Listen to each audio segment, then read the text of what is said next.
pessoal do Prosa Caipira, estamos aqui de volta, depois de algum tempo, aqui na Fazenda. E hoje a gente vai fazer um tour, um bate-papo sobre os produtos da Curiano.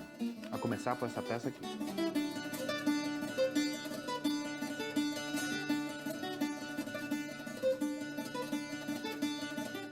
Nós não podemos falar de charcutaria brasileira sem falarmos de porcos crioulos e, sobretudo, sem utilizarmos porcos crioulos.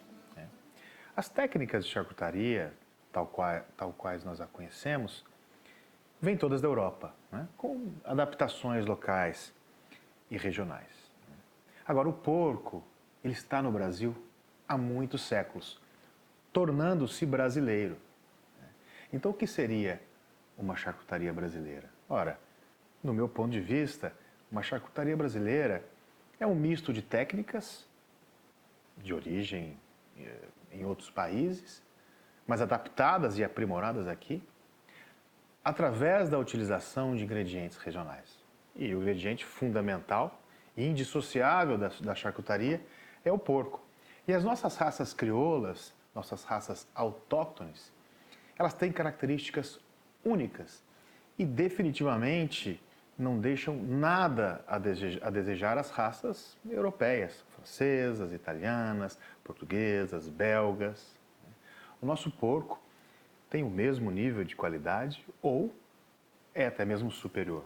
A gente tem realmente grandes preciosidades genéticas e gastronômicas, como é o caso do porco caruncho, o porco moura, o porco piau, o porco nilo, o porco canastra.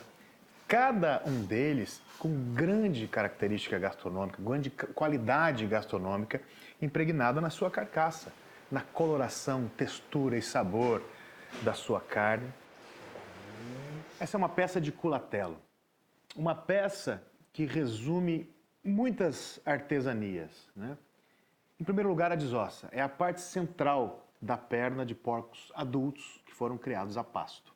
A desossa é um grande desafio técnico, porque é uma peça redonda que foi desossada e essa peça precisa ser unida outra vez. Portanto, um dos desafios técnicos dessas artesanias é a própria desossa. Depois, essa amarração, uma amarração espetacular, feita com agulha de crochê, que requer muita prática, e que garante que essa peça esteja coesa e que a parte central, enfim, tenha sido fechado para que esse presunto cru, o mais sofisticado deles, possa ter fatiabilidade no final. Depois, um mínimo de 18 meses de cura, fazendo do culatelo uma joia, uma iguaria gastronômica, para ser apreciada assim, em pedaços, em fatias finas, com tempo. Essa mesma peça, quando fatiada, apresenta essas características aqui. Enfim, uma capa de gordura, super saborosa, curada, já tenra, boa de mordida, um marmoreio que é natural dos nossos porcos e a parte central, da onde saiu, enfim, o osso da perna, totalmente coesa. Como eu disse, um presunto muito sofisticado e super versátil, Pode apreciar sozinho, em fatias, mas pode compor também uma pizza, uma brusqueta, uma massa, enfim. Um grande presunto cru que leva tempo, sal e paciência. Então a gente tem a peça inteira, a peça fracionada e a bandejinha de 100 gramas, que é super interessante porque, enfim, embalada a vácuo protege as fatias contra a oxidação numa porção super razoável para ser consumida numa só sentada. Uma peça de malvento. O malvento é um lombo curado com páprica e alguns outros temperos. Agora, o nome malvento vem de uma história muito interessante.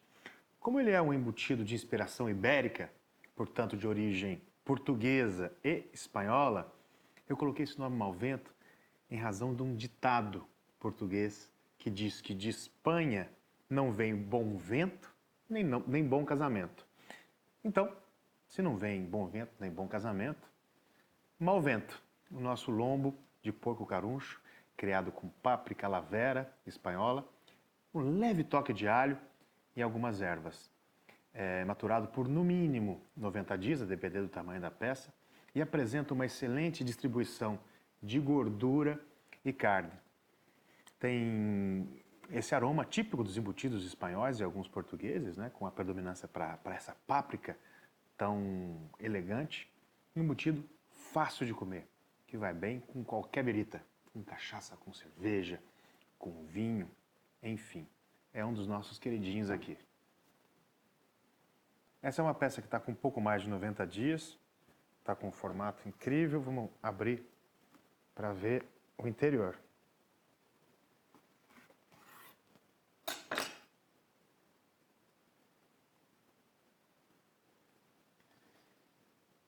Então a gente tem uma cura homogênea, purigal, uma peça bem brilhante. E o interessante é que a gordura, mesmo a temperatura ambiente, começa já a fundir, a se liquefazer, né? Então veja o olho do lombo, bastante magro e vermelho, e a cobertura dessa gordura numa proporção ideal. Quero falar para vocês sobre a guanciale da Curiango. A gente consegue ter um acabamento da guanciale, ou seja, uma guanciale alta, por conta da raça dos nossos animais, né? É o nosso caruncho roxo. É um porco que engorda bastante, diferente dos porcos industriais. Então é bastante difícil encontrar uma guanciale com esse acabamento. A guanciale é a papada do porco. Pega a lateral do rosto, por baixo das orelhas, até a ponta do queixo. Fica nessa posição aqui no animal. Ela virou um item super procurado nos últimos anos em razão de um prato, que é o espaguete alla carbonara, que está super na moda, que está super em alta. Então a procura é bastante grande. Por conta da nossa guanciale, da nossa papada ser bastante alta, a gente consegue fazer uma coisa que quem faz guanciale com porcos industriais não consegue fazer, que é extrair, retirar todas as glândulas. Essa aqui é uma região que tem bastante glândula. Então, se num guanciale baixo você retirar todas as glândulas, vai ficar um guancialezinho super fininho. Então a gente consegue fazer esse trabalho que a gente chama de toalete, né? Esse trabalho de limpeza da peça e deixar ele somente com pele, gordura e carne. Isso é uma das vantagens que os porcos crioulos brasileiros têm. É uma peça de cura rápida, no máximo 60 dias, e como eu disse, super procurada, né? Tá todo mundo querendo fazer carbonara por aí, portanto está vendendo bastante a nossa guanciale. Agora, é um prato que vai para muito além serve para muito além do espaguete alla carbonara, serve para outras massas também, tem gente colocando em pizza, enfim. Ela vai no mesmo lugar onde vai a pancetta, onde vai o tocinho, onde vai o bacon. A guanciale da Curiango. Uma peça de copa cortada ao meio. A copa é a parte anterior do lombo ou a sobrepaleta, um músculo que no porco é super desenvolvido, hipertrofiado. Portanto, um porco que fuça tem uma copa mais estruturada do que um porco que não fuça. Portanto, um porco criado solto tem uma copa mais bem acabada do que um animal criado em confinamento. É um embutido curado por 120 dias, né? Tem uma excelente distribuição de gordura e carne. É muito conhecido também, todo mundo conhece copa. Agora, a nossa copa aqui na Curiango tem uma assinatura aromática muito particular, diferente das demais. A gente utiliza, além de outras especiarias, a canela do Ceilão, que prevalece aqui, dando bastante elegância a esse embutido. Ideal para aperitivo, né? Quem não gosta de uma copa fatiadinha, com uma cervejinha gelada, uma cachaçinha, enfim. É também um dos nossos embutidos mais vendidos. A copa da Curiango você também encontra em bandejinhas de 100 gramas. A gente fatia muito finamente e arranja de uma forma com bastante capricho para que você chegue em casa, só abra a bandejinha, tire e possa, enfim, destacar as fatiazinhas e provar. 100 gramas de copa é de comer numa sentada. Olha que beleza essa peça de pancetta. A pancetta é a barriga curada do porco e a gente procura fazer ela aqui de forma muito simples, quase minimalista. Um vinho branco, um toque quase imperceptível de alho e algumas das melhores especiarias do mercado. A nossa pancetta aqui na Curiango é escolhida de alguns dos restaurantes mais respeitados de São Paulo, como o Mani, o Evai, o Chiroma, que elegeram a nossa copa para o seu menu. Então, uma peça que nos enche de orgulho. E eu vou confessar uma coisa para vocês. Dos embutidos que a gente faz, e são vários aqui na Curiango, a pancetta é a que eu mais uso aqui em casa, justamente por conta dessa grande versatilidade que ela tem. Você prepara com ela uma infinidade de massas, inclusive as mais rápidas e ligeiras, que no final é o que a gente quer fazer na casa da gente, né, com praticidade. Pode ser utilizada, por exemplo, como uma base de refogado para fazer um ragu, uma coisa mais complexa. Mas vai super bem também em pizzas, em torradas, brusquetas, pães. Aqui você pode ver as camadas, né? Essas camadas entremeadas de gordura, carne, que faz da pancetta um embutido super equilibrado. Né? Uma beleza. Como interferir minimamente na elaboração de um salame, preservando as qualidades naturais da carne de porco. Esse foi o desafio que eu me lancei para criar o salame Urutau. Um salame que procura representar a essência do que é o nosso porco criado a pasto. Ele leva uma assinatura aromática muito sutil, com a prevalência do maciz, que é a película que envolve a noz moscada. Um pouco mais delicado que a própria noz moscada, mas é bem sutil. Ele vai também com um mínimo toque de cravo e um quase nada de alho. Uma das características do Urutau, que confere bastante sofisticação, sobretudo na mordida, é o tocinho picado à mão. Um fator inegociável para a gente. A gente faz questão de manter o tocinho picado à mão, que faz toda a diferença na elegância da fatia e nessa percepção do paladar. Como vocês podem ver, ele tem essa linda camada de bolor branco, que é o Penicillium nardiovense, da mesma família dos bolores dos queijos brancos, do brie, do camembert. Essa camada, além de proteger o salame contra micro-organismos patogênicos, confere também bastante sabor. E ele tem, antes de abrir a peça, justamente aquele cheiro de queijo mofado, muito gostoso e muito estimulante. É lógico que a interação com a carne confere também no interior da peça uma sofisticação muito grande no sabor em razão dessa cobertura de bolor branco. E olha, dá bastante trabalho fazer esse bolor chegar-se branco, intacto, com essa aparência de pó de giz chegar na casa dos nossos clientes. Eu vou cortar uma peça aqui do salame Urutau para vocês verem por dentro como é que ele é. Então, como vocês podem ver, a gente tem aqui uma superfície alongada, né? Cortei ele aqui na transversal. E o destaque para o tocinho picado à mão. Por isso que a gente continua picando o tocinho à mão, porque você consegue separar nitidamente, não só visualmente, mas também na boca, na mordida, naquilo que é a carne e o tocinho. Sendo que o tocinho do nosso porco aqui na fazenda tem uma textura muito especial em razão da alimentação e essa sofisticação, né, incrementando de untuosidade. É o nosso carro-chefe naquilo que eu diria ser um salame minimalista. Eu, particularmente, gosto de fatias um pouco mais grossas do salame. Gosto é pessoal, né? Tem quem prefira fatias mais fininhas, eu gosto dessa fatia um pouquinho mais grossa.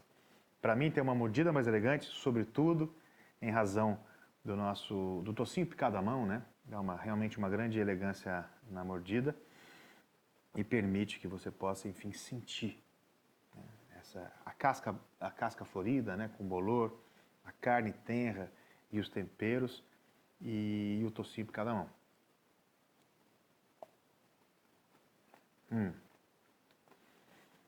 faz toda a diferença para mim. Um detalhe, pimenta do reino em grão inteira. Assim, quem não gosta de pimenta, pode tirar fora, grãozinho de pimenta. Eu, como gosto, como com tudo. Eu quase morro de amor por esse embutido aqui. Isso aqui é um chouriço caipira, de receita bem típica aqui da nossa região, do Vale do Paraíba. Na verdade, ele é um ensaio sobre o chouriço que minha mãe sempre fez aqui na fazenda, com alguns acréscimos, né? Também com tocinho picado à mão, ele leva, assim como o da minha mãe, bastante cebolinha e leva também pimenta cumari, o que faz com que ele tenha uma leve picância, bastante elegante. Tem quem goste de comer o chouriço na brasa. Eu, particularmente, gosto dele como se come aqui, bem fritinho na banha de porco, para que ele fique bem crocante por fora, tenro, macio e fumegante por dentro. Umas gotinhas de limão, põe para dentro e uma cachaçinha. É uma peça linda, né? Super bem acabada, eu acho a coisa mais linda do mundo. Embutido na tripa grossa, que faz com que ele possa ter tamanho depois de frito, né? Eu vou cortar um pedacinho aqui para mostrar para você ver que lindo que é essa peça por dentro. Olha só. Então a gente tem aqui também super bem distribuído a massa, que é sangue, cebola, como eu disse, bastante cebolinha e algumas especiarias, como um toque de canela, um toquezinho de cominho. E esse tocinho elegantemente picado à mão, como faziam as nossas comunidades caipiras aqui no Vale do Paraíba. Frito, cozido, assado, misturado no arroz, misturado em sopas e cozidos, tanto faz. Esse chouriço caipira é garantia de sucesso. O paio é um dos principais embutidos portugueses. Eu tive lá em Portugal justamente estudando essa família de embutidos. Paios, palaios, painhos e paiolas. Todos eles caracterizados por pedaços grandes dentro do embutido. Agora, esse paio, o paio da Curiango, não é exatamente como os paios portugueses. Eu procurei fazer aqui o paio como nós o conhecemos aqui no Brasil. Acontece que no Brasil, as opções de paio são todas industriais. Nada contra. Mas eu quis fazer um paio do nosso jeito, com o nosso porco criado a pasto, defumado em lenha de goiabeira, o nosso tocinho picado à mão, que é algo realmente extraordinário, e os pedaços, os nacos de carne que caracterizam tanto o paio português quanto o paio brasileiro. Eu vou cortar essa peça de paio para mostrar para vocês o quanto ela é interessante por dentro. Bom, por aqui você conhece esse paio com a textura bem parecida com o nosso paio brasileiro aqui. Agora, a coloração, veja, é bastante diferente, né? A gente tem uma cor muito mais natural. Aqui a gente usa a páprica espanhola, La Vera, que confere, além dessa cor delicada, uma assinatura aromática muito especial. Aqui os pedacinhos de tocinho picado à mão e os nacos de carne, nesse caso, o lombo. O paio muito versátil, que para muito além da feijoada, dá para você colocar numa infinidade de pratos, como massas, arrozes, sopas, guisados. O paio da Curiango. A sobraçada pode ser definida como um salame pastoso, um salame fermentado e não curado. Aqui, na Curiango, a gente faz a sobraçada fermentada diretamente no pote, o que faz com que ela seja mais prática para você levar para casa e que permite que a gente tenha um controle de qualidade nessa fermentação muito grande.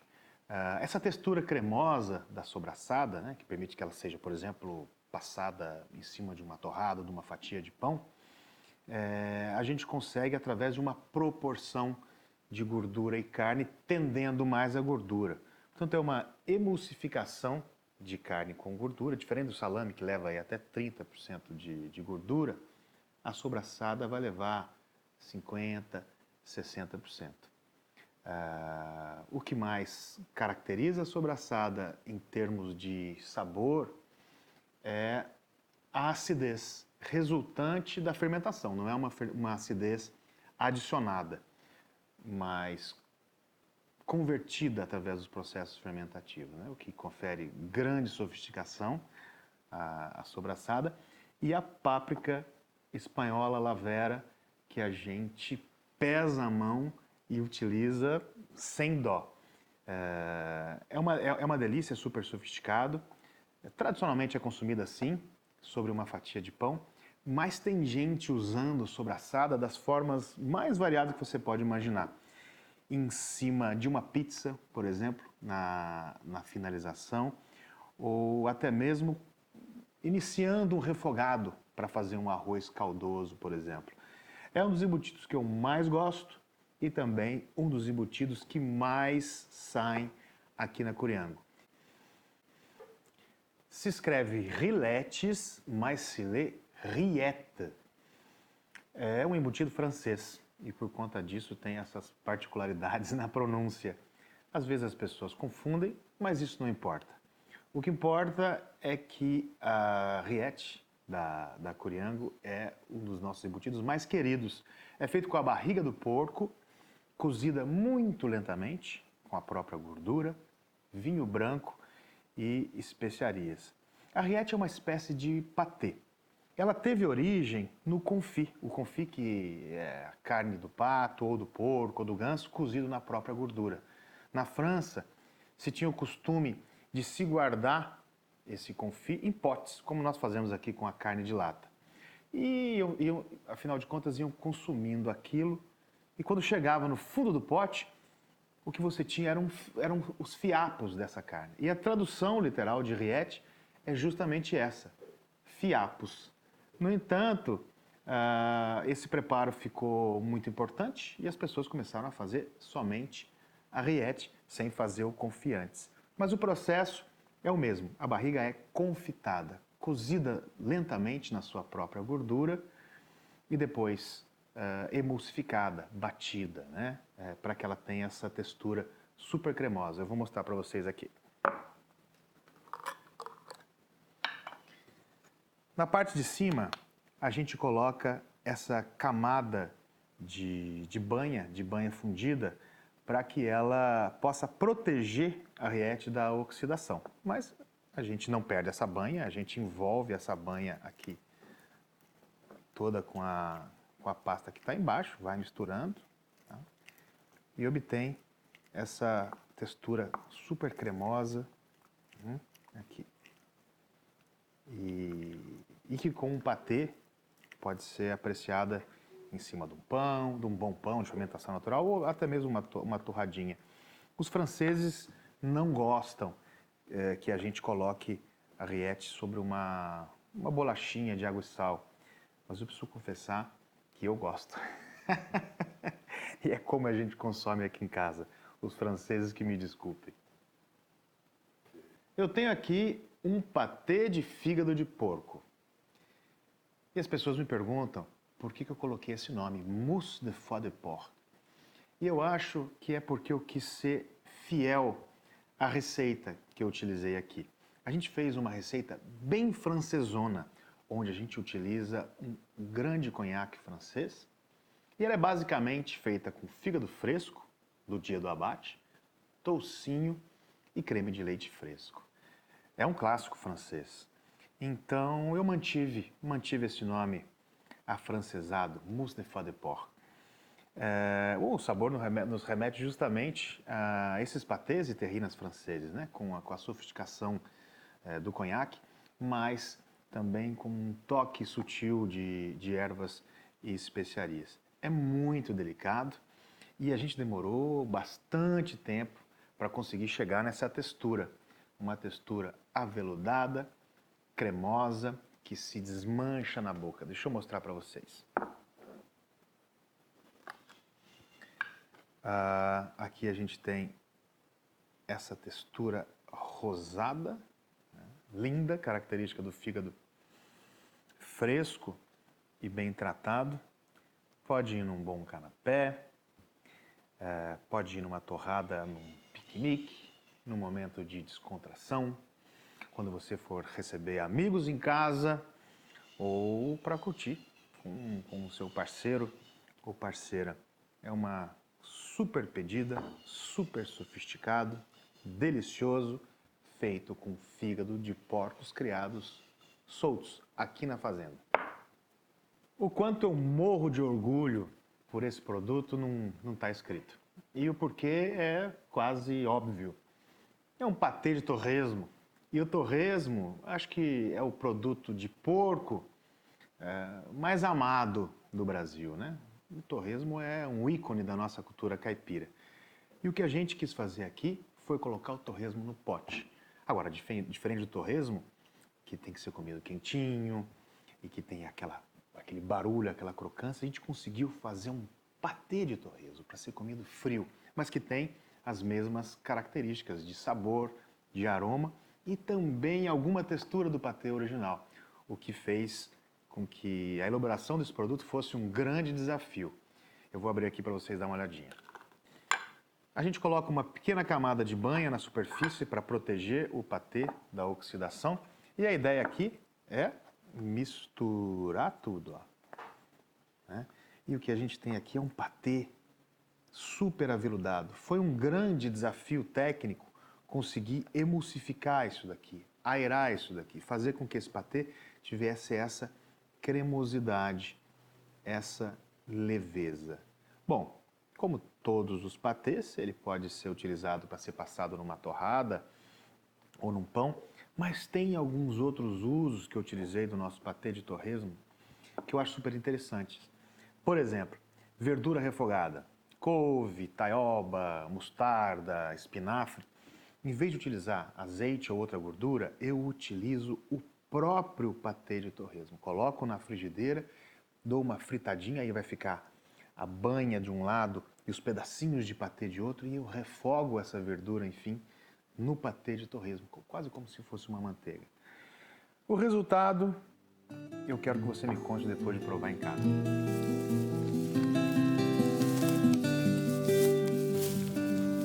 Então, as raças crioulas brasileiras podem aportar à charcutaria características únicas de sabor. Elas vão impregnar na sua carcaça o sabor dos diversos biomas brasileiros. O sabor do cerrado, o sabor dos pampas, o sabor da Mata Atlântica, das gramas nativas, o sabor do pinhão, o sabor da batata doce, enfim. Falar de charcutaria brasileira é falar dessa riqueza e dessa diversidade. Charcutaria brasileira, um porco de raça crioula brasileira. Com essa riqueza dos embutidos da Curiango, eu vou ficando por aqui.